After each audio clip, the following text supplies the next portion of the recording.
Dedo on the spot ang dalawang lalaki matapos umano magnakaw sa compound ng Bureau of Immigration sa Maynila kagabi. Kwento ng gwardya, napilitan daw siyang barilin ang mga suspect dahil pinagtangkaan daw siyang agawan ng shotgun ng isa habang ang isa naman ay pilit namang tumakas pa. Ang mainit na balitang hatid ni Athena Imperial. Patay ang dalawang lalaking ito na pinaghihinalaang mga magnanakaw matapos barilin ng isang security guard na nagbabantay sa compound ng Bureau of Immigration sa Intramuros, Maynila, mag-aalas 11 kagabi. Patay agad ang dalawang suspect sa tama ng shotgun ng security guard na si Carlos Garcia.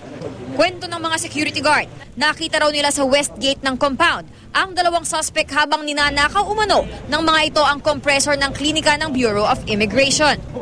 Arestado agad ang isa sa dalawang suspect, pero ang isa nakatakbo. Naiwan sa gwardyang si Garcia ang arestadong suspect habang hinahabol naman ng mga kasamahan niya ang nakatakas nitong kasama.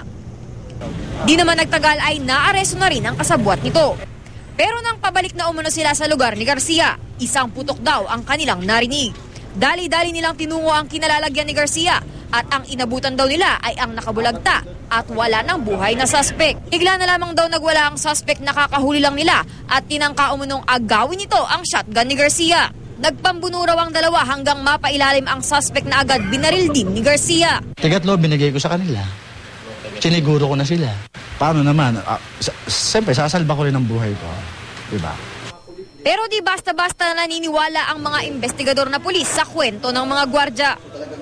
Alamin muna natin, iimbestigahan natin mabuti kung yun nga, kung may pagkakamali siyang tungkol doon sa nagawa niya, maaaring mapailan natin siya ng kaso. Kung mapatutunayan umanong may pagkakamali si Garcia, maaaring sampahan ito ng kasong murder o homicide.